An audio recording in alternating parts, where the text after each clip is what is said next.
Hermanos, hay domingos que uno tiene ganas de quedarse en la alabanza. Ya es precioso, ¿no? Como la alabanza no deja de ser una predicación, porque uno está, meditando en la palabra canto a canto, ¿no es verdad?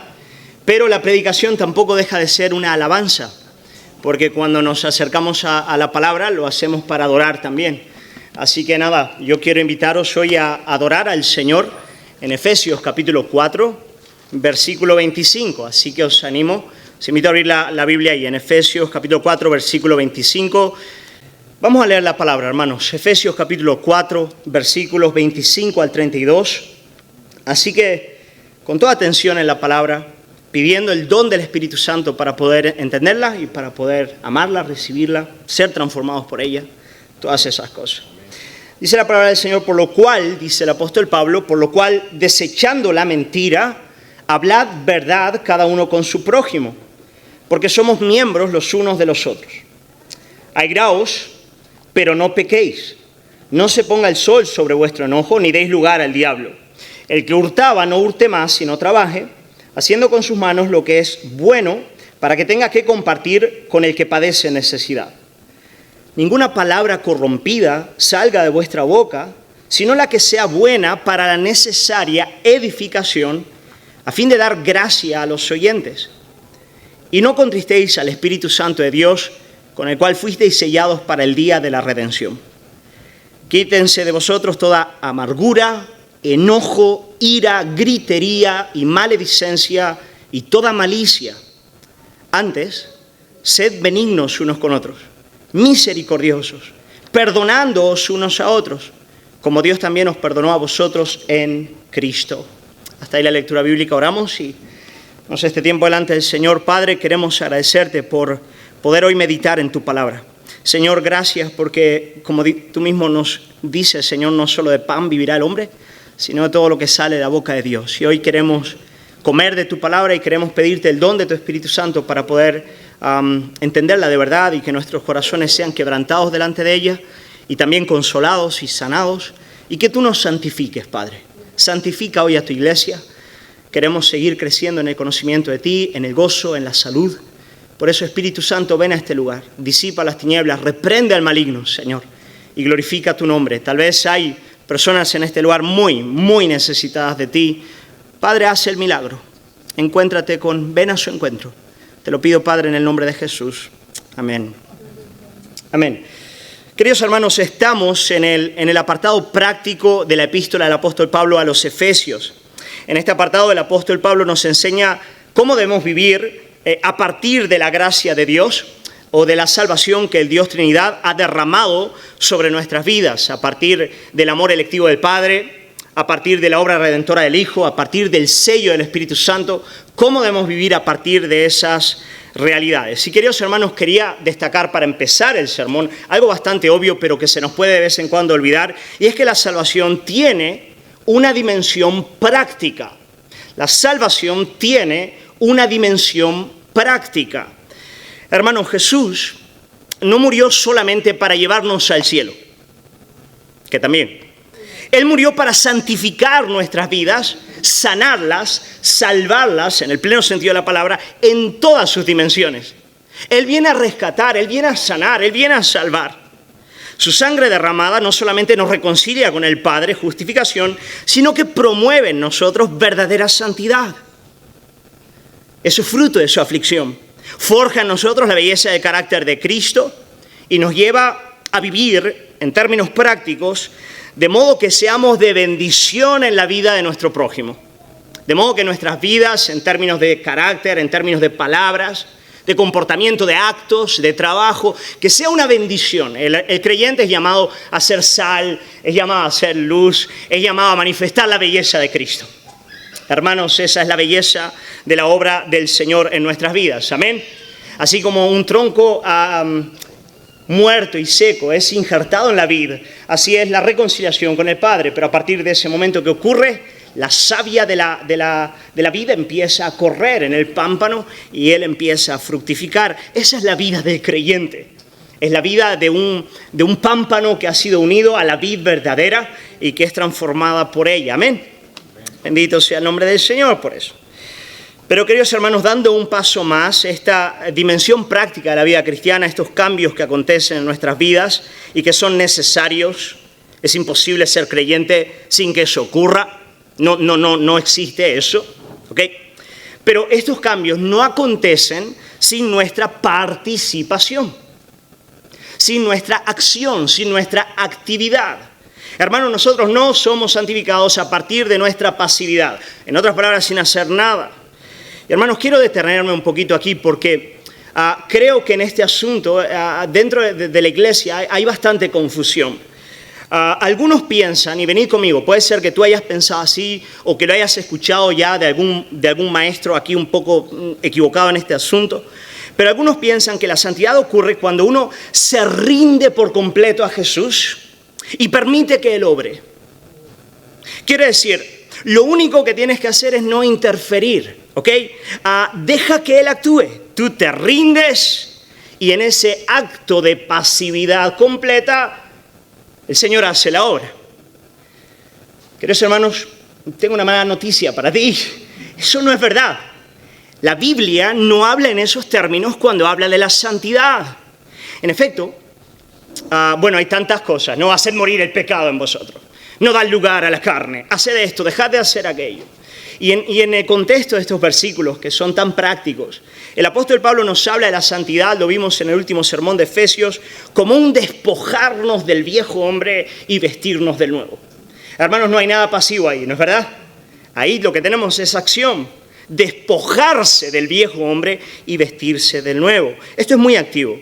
Aunque por la sola obra de Jesucristo ya poseemos una nueva humanidad, lo cierto es que seguimos portando los andrajos del viejo hombre y por eso nos dice el apóstol Pablo que debemos diariamente despojarnos de los hábitos del viejo Adán para estar constantemente haciéndonos de las virtudes de Cristo, tomando aquello que Cristo es para nosotros. Hermanos, yo no conozco a nadie que crezca en santidad sin ejercicio firme en términos de la voluntad, de su mente, de la lucha con el pecado, de las disciplinas espirituales, etc. Es imposible. Y hermanos, para ayudarnos a vivir esta dinámica, para ayudarnos a despojarnos del viejo hombre y vestirnos del nuevo, una de las cosas que la Biblia nos otorga son imperativos, son mandamientos. Es muy interesante. Pero después de una exposición de la gracia del Evangelio, después que el apóstol Pablo nos habla del amor electivo del Padre, de la obra consumada del Hijo que garantiza la salvación de los suyos por la sola fe, después de hablarnos de la portentosa obra del Espíritu Santo, Pablo no termina sus epístolas diciendo ya está, ahora no necesitáis nada más, ahora como por fuerza de osmosis vais a crecer en santidad. Pues no. A partir de ahí, ¿qué hace Pablo? En todas sus epístolas, imperativo tras imperativo tras imperativo. Desechando la mentira, hablad la verdad cada uno con su prójimo. Airaos, pero no pequéis, ni deis lugar al diablo. El que hurtaba no hurte, sino trabaje. Hermanos, estos imperativos son aquellos a partir de los cuales la Biblia nos enseña activamente a despojarnos del viejo hombre y a vestirnos de nuevo. En efecto, es tan bonito ver cómo los propios imperativos del apóstol Pablo tienen esta dimensión de despojarse y vestirse, y luego nos da la razón por la cual hacerlo. Despojarse, vestirse y luego por qué hacerlo. Mirad, por ejemplo, en el versículo 25, por dar un ejemplo. Todos funcionan así, por lo menos en este texto. Pero mirad lo que dice Pablo, dice, por lo cual, desechando la mentira, despójate. ¿Lo veis? Ahí, despójate. Desechando la mentira, hablad verdad, vístete. Desecha la mentira, habla verdad, cada uno con su prójimo, y ahora Él nos va a dar la razón para hacerlo, porque somos miembros los unos de los otros. Así que, querido hermano, si quieres crecer en santidad, levántate en fe para hacer aquello que Dios demanda de ti. Batalla a partir de la fe, a partir de la gracia, confiado en Jesucristo, lucha. ¿Se entiende eso, hermanos? Gloria al Señor. Yo es que quería ahí haber escuchado un amén. Gloria al Señor.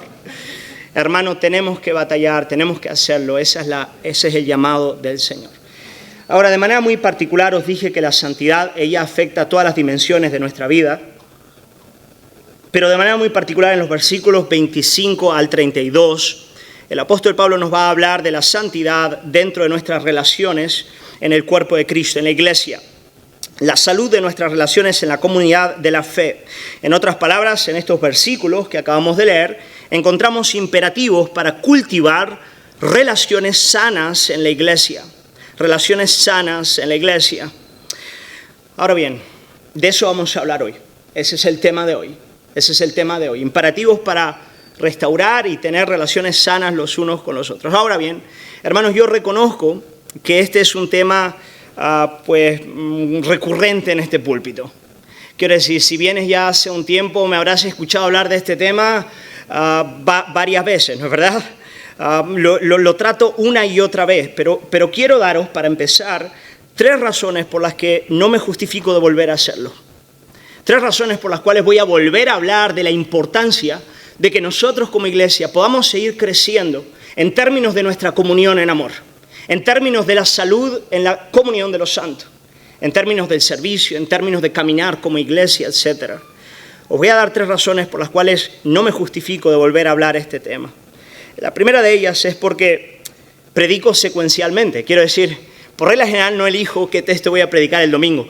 A no ser que el Espíritu Santo de Dios me traiga algo muy concreto, hermano. Yo lo que hago es seguir la Biblia y confío plenamente en que el don del Espíritu Santo me guía a través de esa realidad. Hermano, por lo tanto, si predico varias veces de este tema, es porque varias veces está en la Biblia.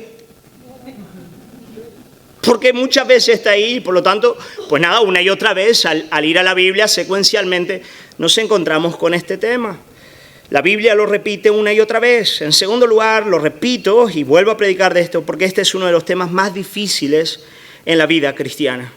Queridos hermanos, el asunto de nuestras relaciones interpersonales dentro del cuerpo de Cristo siempre es una guerra contra el pecado del egoísmo de nuestro corazón, una guerra contra Satanás, una guerra contra un mundo egolátrico y egocéntrico. Queridos hermanos, he aprendido que todo verdadero creyente tiene una excelente relación con Dios. Lo que le cuesta es amar a su hermano. Eso siempre es así. Yo con Dios es que estoy perfecto. Lo que no soporto es a la iglesia. Bueno, el problema es que la Biblia no permite esa antítesis. El apóstol Juan de manera categórica afirma que es imposible amar a Dios a quien no ves si no amas a tu hermano, a quien ves. Hermano, la dimensión o la estatura de tu amor para con Dios es medida por el amor que tú tienes para con el que menos amas en el cuerpo de la fe.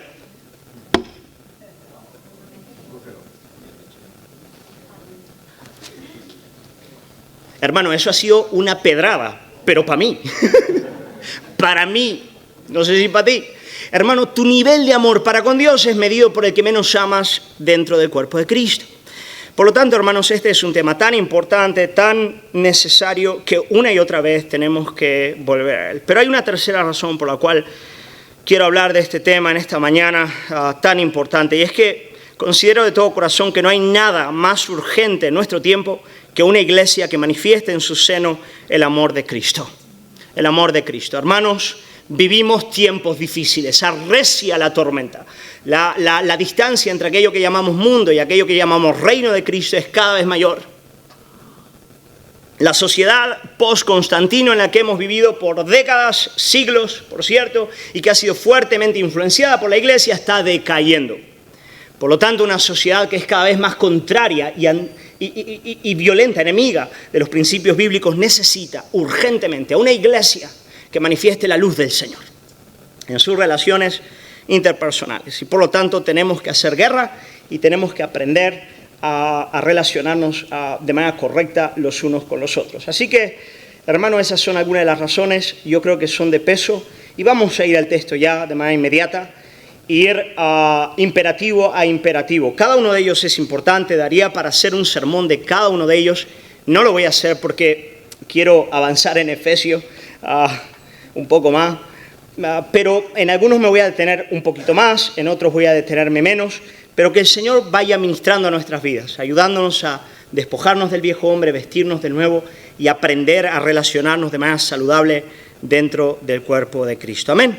Si ellos se animan a mirar la Biblia, tener los ojos en ella, vamos versículo a versículo. Primer imperativo. Tenemos 5 imperativos para el desarrollo de relaciones saludables. El primero de ellos, versículo 25, dice así el apóstol Pablo, dice, por lo cual, dice, desechando la mentira, hablad verdad, cada uno con su prójimo, porque somos miembros los unos de los otros.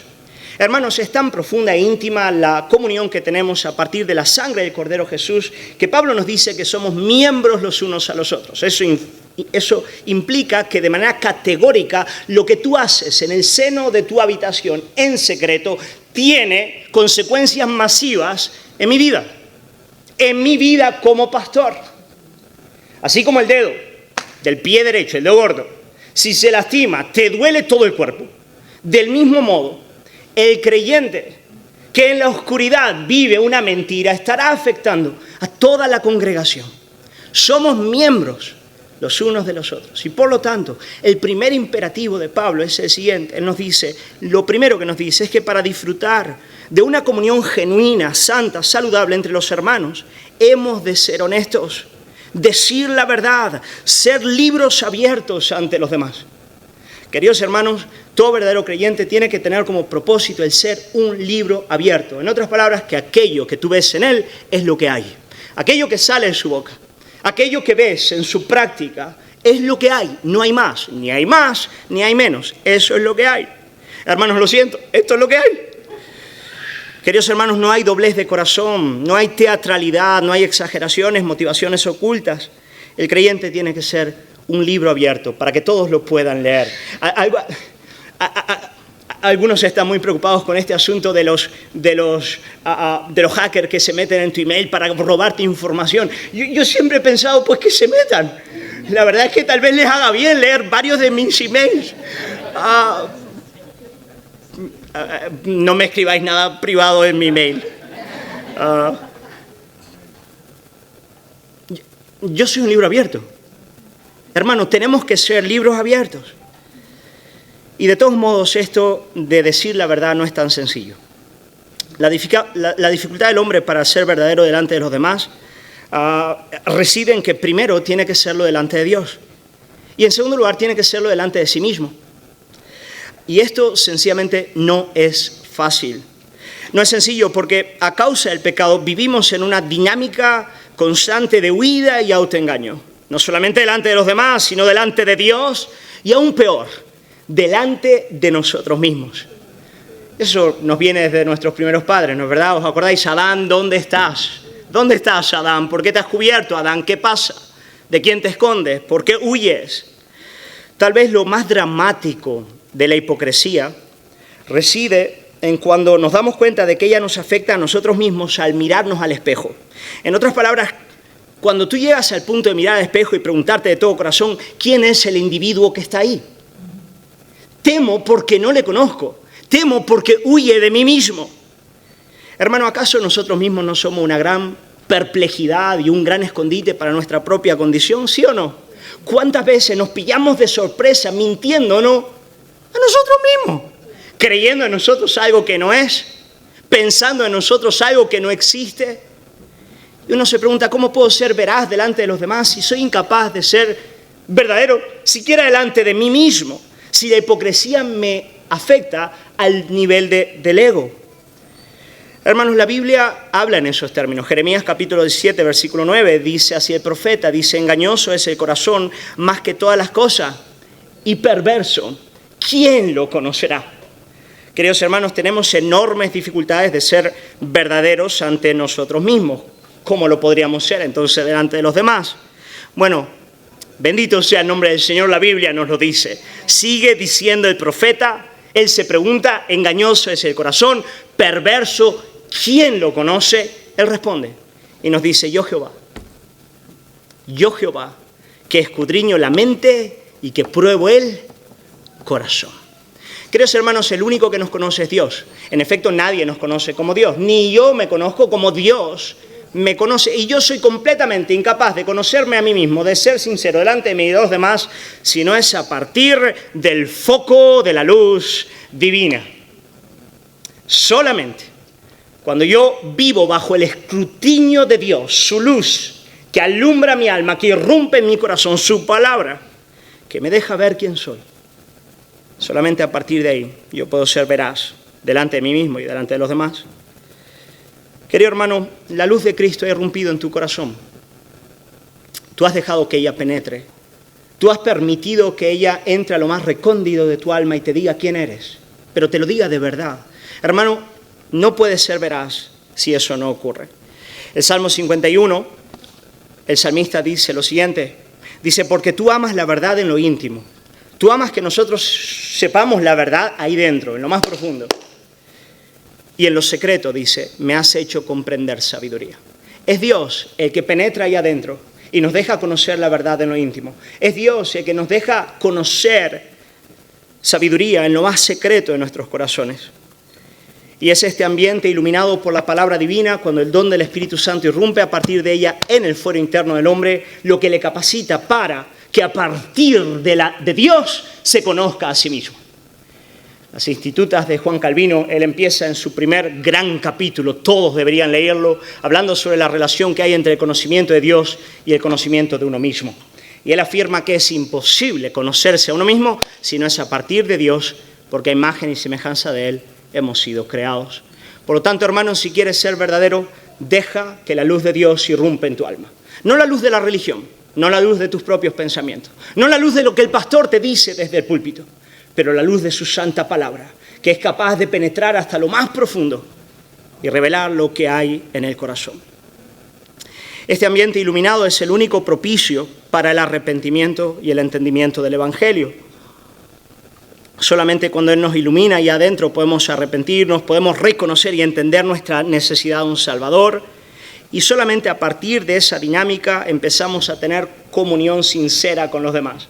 Cuando arrepentidos de nuestros pecados bebemos de la gracia divina, ya no tenemos nada que ocultar, somos libros abiertos que beben de la gracia y por lo tanto todos pueden saber francamente lo que hay ahí.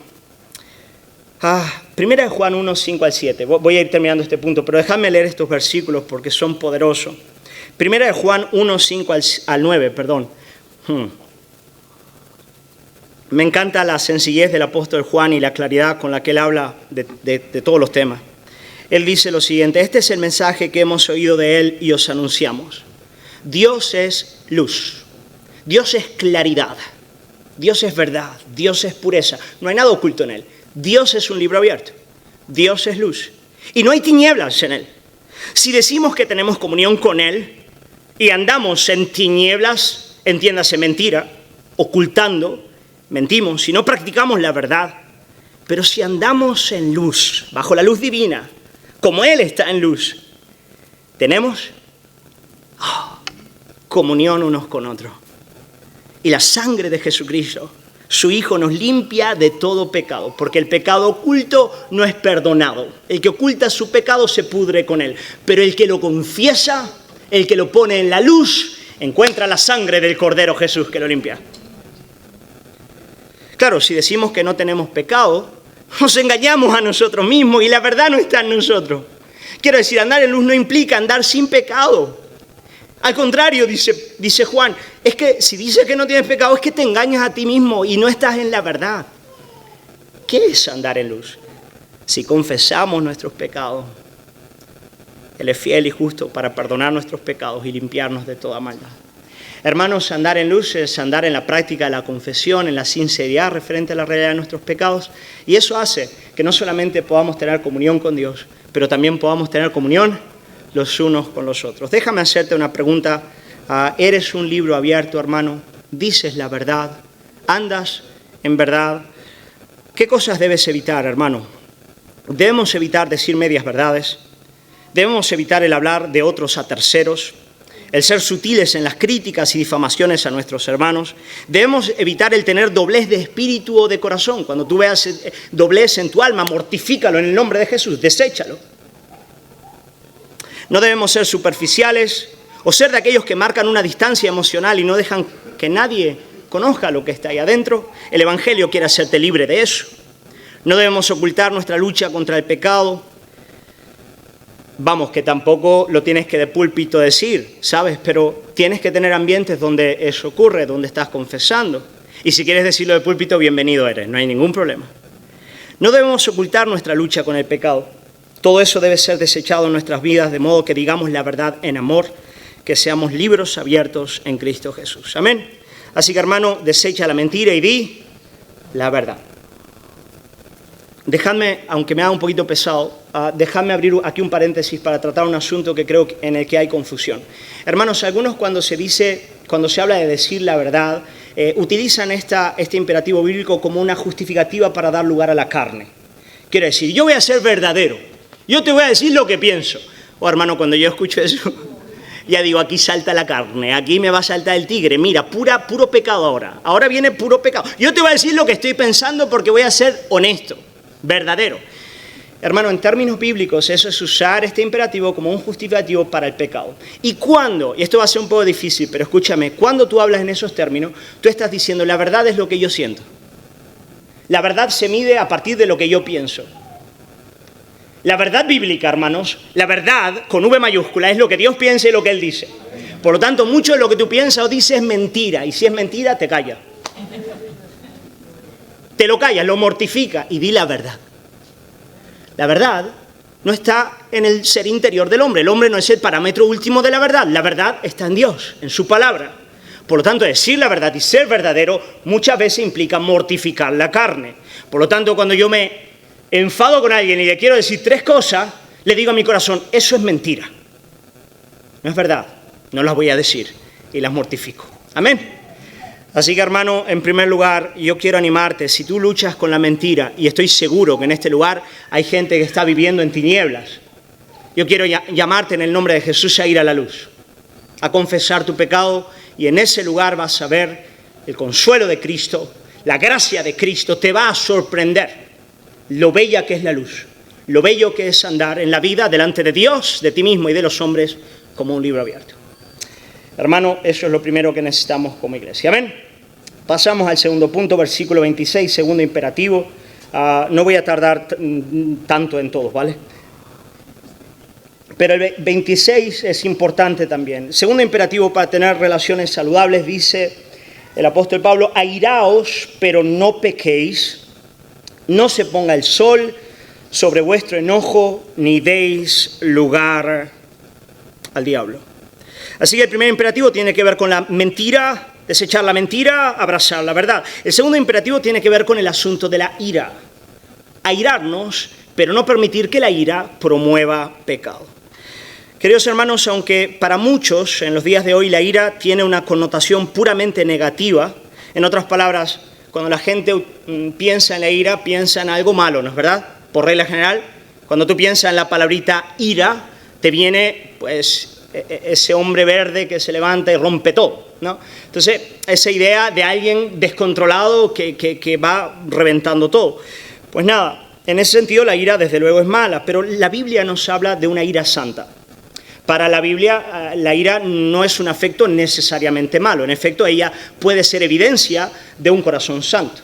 En efecto, en Romanos capítulo 1, versículo 18, nos dice que la ira de Dios se revela desde los cielos contra toda impiedad e injusticia de los hombres. Por lo tanto, el Dios de la Escritura es un Dios que se aira.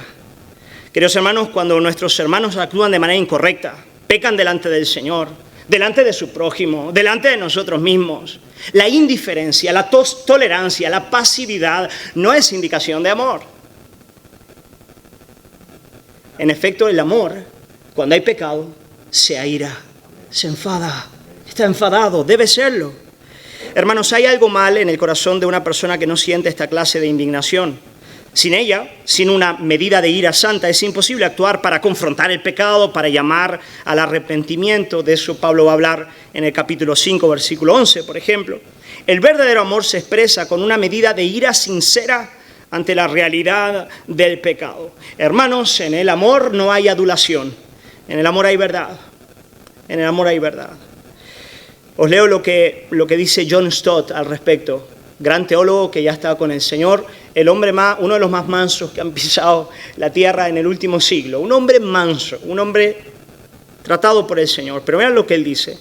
Él dice, yo agregaría que hay una gran necesidad en el mundo contemporáneo de más ira cristiana. Como seres humanos consentimos ante el pecado como Dios nunca lo haría. Al enfrentarnos con el mal, Deberíamos indignarnos y no ser tolerantes, enojarnos y no ser apáticos. Si Dios aborrece el pecado, su pueblo también debería aborrecerlo. Si el mal provoca su ira, también debería provocar la nuestra. Queridos hermanos, la ira santa es necesaria y por lo tanto el apóstol Pablo no tiene ningún problema en decir, airaos. Airaos. Cuando corresponde, indígnate con la realidad, indígnate con lo que ha pasado. Y, de todos modos, la ira abre puertas a algunas tentaciones que debemos evitar. Querido hermano, como todo buen sentimiento que proviene de Dios, el pecado siempre está a las puertas y el diablo se aprovecha de lo mejor en la vida del hombre para llevarlo al infierno. ¿Sí o no? Por lo tanto, siempre que hay una virtud, viene con ella el peligro. Y con la ira ocurre lo mismo. Pablo dice, aírate, pero ten cuidado, porque hay tentaciones que acompañan a la ira. La ira puede movernos a buscar establecer la justicia en el ejercicio de nuestras fuerzas. En este caso, no solamente confrontaremos con firmeza el pecado, sino que ofenderemos a nuestro prójimo. Terminaremos por herirlo, ¿no es verdad? Queridos hermanos, como hay muchos médicos aquí, utilizo un ejemplo médico, queriendo quitar el melanoma del brazo, arrancamos el brazo entero. Todos los que somos padres, por ejemplo, en este lugar, sabemos que eso nos puede ocurrir. Eso suele ocurrir mucho en el seno del hogar, ¿no es verdad? Tu hijo hace algo que merece tu justa indignación y tu corrección. Pero tú, querido hermano, en vez de corregir con la ira santa del Altísimo, entras como un elefante en una cacharrería. ¿Sí o no? Eso nos pasa a todos, hermano. Y el apóstol Pablo dice, ten cuidado. Ten cuidado. Hace poco un hermano me contó, no voy a decir quién es, pero me contó, estábamos hablando de este tema y me decía, pastor, eso me ocurrió hace poco. Mi hijo había pecado contra mí y iba yo bajando las escaleras con esa ira que pensaba que era divina. ¡Pa, pa, pa! Y en la mitad de las escaleras el Espíritu me dice, ¿dónde va? ¿Dónde va? Y dice, ¿sabes lo que hice? Me di media vuelta, me fui a mi habitación. Bueno, no sé bien cómo termina, pero me detuve. Empecé a orar. Tengo que corregir esa realidad, pero tengo que hacerlo en el Espíritu de Cristo. Amén. Airaos, dice el apóstol Pablo, pero no pequéis. Hermanos, muchas veces nuestros hermanos van a pecar contra nosotros y vamos a tener que airarnos, tenemos que corregir, tenemos que tratar, pero ten cuidado, dice el apóstol Pablo, no peques, no peques. En segundo lugar, él dice que no se ponga el sol sobre vuestro enojo. En otras palabras, no dejes que la ira permanezca por mucho tiempo en tu corazón. Quiero decir, cuando te airas, tienes que tratar con ella. ¿De qué manera? Bueno, si la ira que sientes es justificada y debes confrontar a tu hermano, rápidamente confróntale. Si la ira que sientes es injustificada, llévala a la cruz de Cristo. Ora al Señor. Le pides al Señor que Él te ayude. Hay tantísimos salmos en los que David se siente airado y lo que él hace con su ira es llevarla a Cristo. Llevarla a Cristo. Hermanos, es posible que haya gente en este lugar que luche con la ira, que luche, por eso tenemos este versículo precioso que nos habla. Bueno, hermano, aírate, pero no peques, no dejes que ella quede albergándose en tu corazón por mucho tiempo. Hermano, si estás airado con tu cónyuge, como varios han dicho, no te vayas a dormir sin tratar eso antes. Es verdad, no dejes que el sol se ponga sobre tu enojo. Si tienes que tratar algo, trátalo. Si tienes que llevarlo a la presencia del Señor, lo llevas. Pero no dejes que la ira quede anidando en tu corazón, porque si ella anida en tu corazón, entonces tú das lugar al diablo. Hermano, la ira anidada en el corazón del hombre es una puerta abierta, una avenida para la acción satánica. Así que en el nombre de Jesús, aprende a volcar eso delante del Señor. Amén. Segundo lugar, entonces, airaos, pero no pequéis. Gloria al Señor, iglesia, que así sea.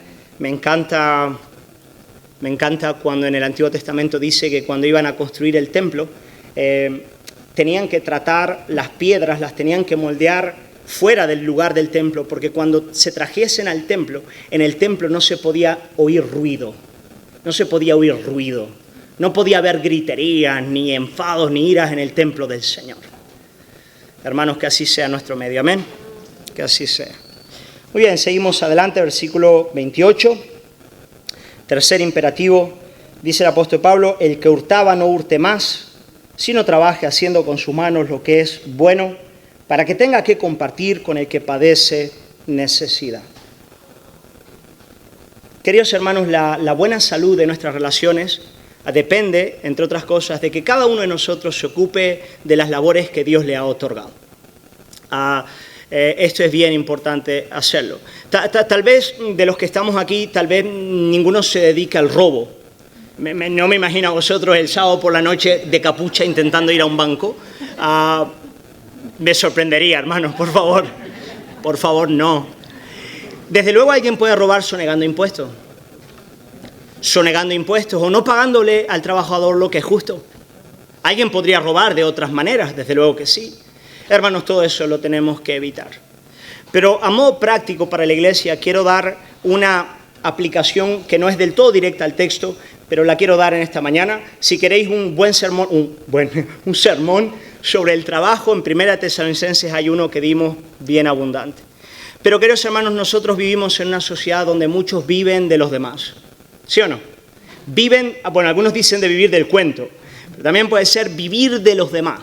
Pero queridos hermanos, también en la comunidad de la fe puede ocurrir lo mismo. Quiero decir, yo vengo a la iglesia y vivo de los demás, vivo de los dones de los demás, del servicio de los demás, de lo que los demás hacen a mi alrededor.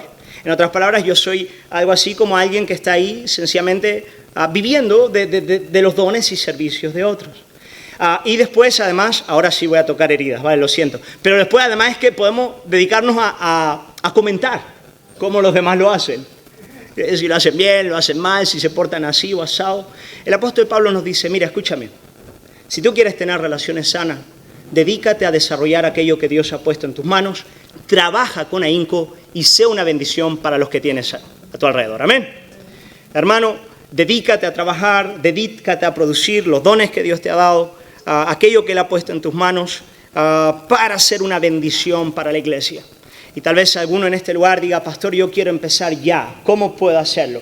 Bueno, el grupo de limpieza de la congregación necesita gente, necesita gente.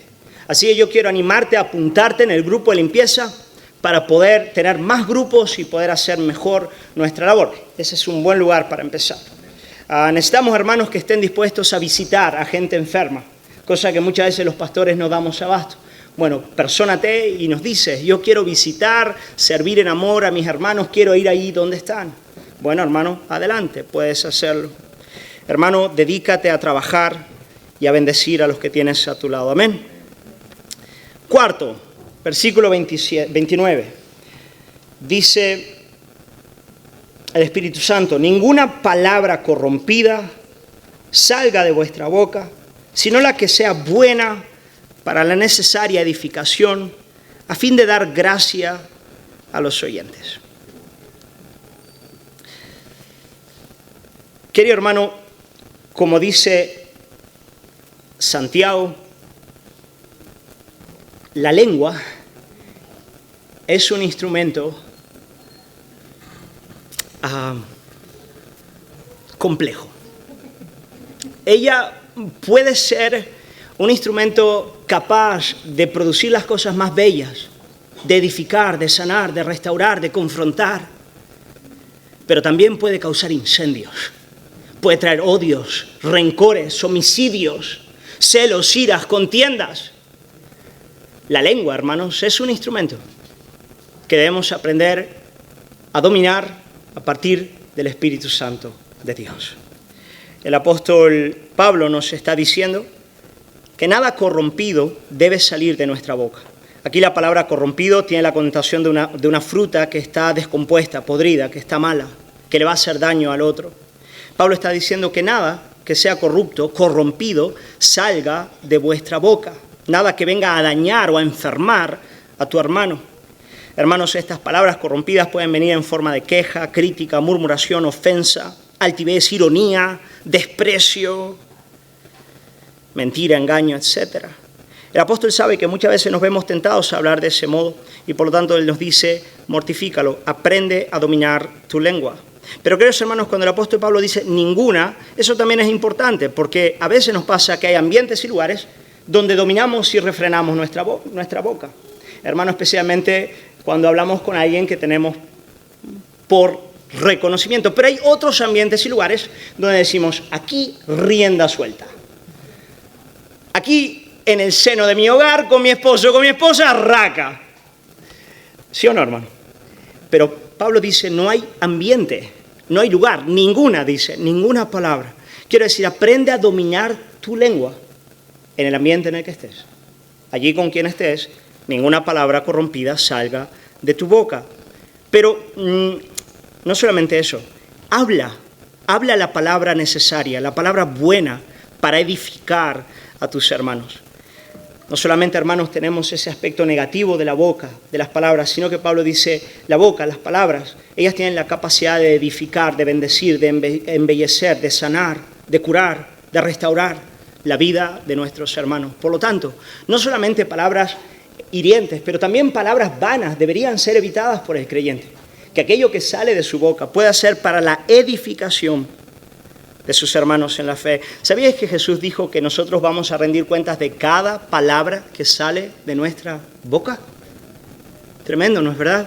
Qué importante es tener cuidado con nuestras bocas. Pocas cosas hablan más de una persona que aquello que sale de su boca. Lucas capítulo 6, versículo 45 dice, el hombre bueno, del buen tesoro de su corazón, saca lo bueno. El hombre malo, del mal tesoro de su corazón, saca lo malo. Porque de la abundancia del corazón habla la boca. De la abundancia del corazón habla la boca. Querido hermano, cuida tus palabras, que sean palabras bonitas, preciosas delante del Señor. ¿Quién no ha pecado en esto, no es verdad? Que levante la mano aquí y diga yo, pastor, yo estoy libre de esto. No hay día que no pequemos en esto. No hay día que no haya palabra corrompida de la que tengamos que llevar a la cruz y pedir perdóname, Señor, límpiame, ayúdame, enséñame. Pero una cosa es vivir dando rienda suelta a esa realidad y otra es estar atento. Y otra es estar batallando, otra es estar luchando, otra es estar creciendo. Hermanos, no hay nada más precioso en una iglesia que aquellas personas que han aprendido a dominar su boca, de modo que cuando tú te acercas a ellas sabes que lo que saldrá de ahí es un manantial, es una fuente de agua que bendice. Ten como desafío y deseo en tu corazón el ser una fuente que bendice, una fuente que edifica. Muy bien. Quinto, no contristar al Espíritu Santo. Con esto ya voy a ir terminando. Versículos 30 al 32. 30 al 32. Dice el apóstol Pablo, y no contristéis al Espíritu Santo de Dios, con el cual fuisteis sellados para el día de la redención. Quítense de vosotros toda amargura, enojo, ira, gritería y maledicencia y toda malicia. Antes sed benignos unos con otros, misericordiosos, perdonándoos unos a otros, como Dios también os perdonó a vosotros en Cristo. Queridos hermanos, cuando vamos considerando estos imperativos bíblicos uno tras otro, tal vez alguno de vosotros pueda experimentar un cierto vértigo en su alma. Y yo de todo corazón espero que así ocurra, por el simple hecho de que cuando analizamos esta realidad y la comparamos a nuestra condición, ¿qué nos pasa? Decimos, esto es imposible. Quiero decir, lo que me estás pidiendo es algo que no puedo hacer. Quiero decir, son tan profundos los cambios que tienen que ocurrir en mi alma para que yo sea capaz de decir la verdad, de no airarme, que yo sea capaz de utilizar mi boca de ese modo, de trabajar para bendecir a los otros. Quiero decir, es tan profundo lo que tiene que ocurrir que yo soy incapaz de hacerlo. Pero bendito sea el nombre del Señor. Hermano, no estás solo, no estamos solos. La Biblia nos enseña que Dios nos ha otorgado la tercera persona de la bendita y santísima Trinidad, Dios Todopoderoso, Creador de todas las cosas, para obrar en nosotros estas realidades. El Espíritu Santo de Dios ha venido a sellarnos, a hacernos de Dios y a garantizar nuestra salvación hasta el final.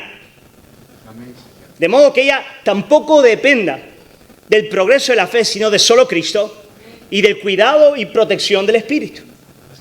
Hermano, contamos con un poder invencible. Mayor es el que está en nosotros que el que está en el mundo.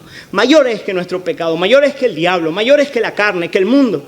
El Espíritu de Dios en nosotros para enseñarnos estas realidades. Oh no, Dios no nos deja solos.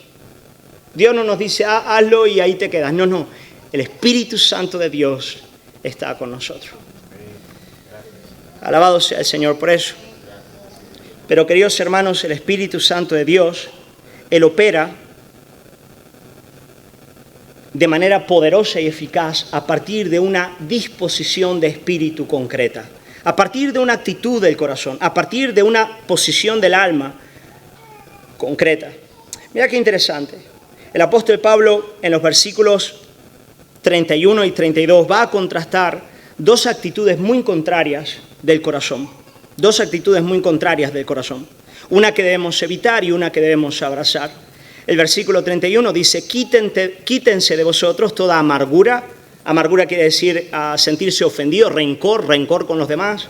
Enojo, ira, gritería, maledicencia es hablar mal de otras personas y toda malicia, deseos de maldad para con el otro. Dice Pablo, quítate de todo eso. Y todo eso, hermano, todo eso, amargura, enojo, ira, gritería, maledicencia, malicia, todo eso es la característica, es la radiografía del espíritu altivo. El espíritu altivo es un espíritu caracterizado por guardar rencor, por enojarse, por airarse, por gritar, por maldecir, por desear el mal. Ese es el espíritu satánico, es el espíritu altivo. Y Pablo dice, huye de esa realidad. Va a venir sobre ti, la vas a sentir. Yo la siento. Quítese de eso. La altivez esté fuera, dice Pablo. Y antes, y ahora él va a proponer el espíritu humilde. Dice, antes, sed benignos unos con otros, misericordiosos, perdonándoos unos a otros. Hermanos, la influencia eficaz del Espíritu Santo opera en la disposición humilde de espíritu. Cuando abandonando la altivez y mortificándola una y otra vez, humildes estamos delante del Señor. Amén. Hermano, ahí está la bendición del Señor, con un corazón humilde delante de Él. Y ahora, hermanos, me gustaría ver a algunos ya diciendo, Dios mío, ¿qué hago? ¿Qué hago? ¿No? Como cuando me acuerdo leyendo de cuando el pastor puritano Jonathan Edwards predicaba, ¿no? Y algunos se cogían de las paredes de la iglesia, ¿no? Desesperados, diciendo, mi alma agoniza, ¿cómo puedo? Queridos hermanos, el único lugar al que puedes ir para tener esa disposición de espíritu humilde, que es apta para la obra del Espíritu Santo en todas estas dimensiones, es la cruz del Cordero Jesús. Por eso el apóstol Pablo termina apuntando a las glorias del Evangelio. Él dice, sed benignos unos con otros, misericordiosos, perdonándoos unos a otros, como Dios también os perdonó a vosotros en Cristo. El perdón es el fundamento. El perdón es el fundamento. Ese perdón inamovible, esa gracia inamovible que descansa en la sola obra del Cordero Jesús es el fundamento para vivir la vida cristiana. Querido hermano, el hombre puede hacer grandes cosas con su ingenio y capacidad, pero hay algo que él es incapaz de hacer y es tener un corazón humilde. La victoria contra el orgullo y el desarrollo de la humildad solamente lo puede hacer el crucificado, aquel que murió en el madero. Aquel que derramó su sangre en aquel lugar. Cuando tú te humillas delante de Él, cuando delante de Él confiesas tu pecado y cuando descansas en su gracia, por su Espíritu, Él empieza a transformar tu vida, tu alma, tu corazón. Amén. Hay un libro muy bonito de C.S. Lewis que se llama El Gran Divorcio. He hablado de él alguna vez desde el púlpito. Lo recomiendo de todo corazón. Es una novela, es una ficción que se llama El Gran Divorcio y él nos da una imagen alegórica del cielo y del infierno. Y lo que Lewis nos dice del infierno es muy interesante, es muy notable. Él habla del infierno como un lugar donde los hombres cada vez van edificando sus casas más lejos uno del otro, cada vez de una manera más distante. Y eso eternamente. Y aquellos que van creciendo en su altivez de manera infinita, van haciendo sus hogares cada vez más distantes unos del otro, a grado de que ya pasando millones de siglos, Napoleón vive a millones de kilómetros de todos a su alrededor. Y él, a partir de esta imagen, él nos deja ver lo que el pecado promueve en nuestras vidas. Cuando el pecado y la altivez se adueñan del corazón, lo que le pasa al hombre desde este lado de la eternidad y para siempre es que se va aislando. Se aísla de Dios, se aísla de su prójimo, se aísla de sí mismo. Y lo que el Señor hace, hermano, con su gracia y por la muerte de Cordero Jesús, ¿qué es? Reconciliarnos. Y en eso estamos, ¿no es verdad, hermano? En eso estamos en la iglesia, aprendiendo con la ayuda del Señor a vivir de este modo. Así que quiero animarte a cerrar tus ojos y a responder a la palabra delante del Señor. Tal vez algunos puntos concretos que hoy el Señor ministró a tu corazón y tú sabes que, bueno, que ahí hace falta arrepentimiento, hace falta transformación del espíritu. Yo quiero animarte a confesarlos delante del Señor, a decir, Dios mío, yo quiero confesar esto delante de ti, la mentira, Señor. Quiero confesarlo, ayúdame, dame gracia. Algunos la ira, Señor, yo quiero confesar delante de ti la ira de mi corazón, perdóname, Señor, con sencillez de corazón, perdóname, Señor. Algunos tienen que confesar esto, la lengua, Señor, limpia mis labios, como tocaste a los labios de Isaías, toca los míos y limpia mi boca, Señor, para que sea una boca santa. Algunos tienen que pedir, perdóname por mi altivez, Señor, por la que contristo a tu espíritu. Dame un corazón humilde, Señor. Dile al Señor.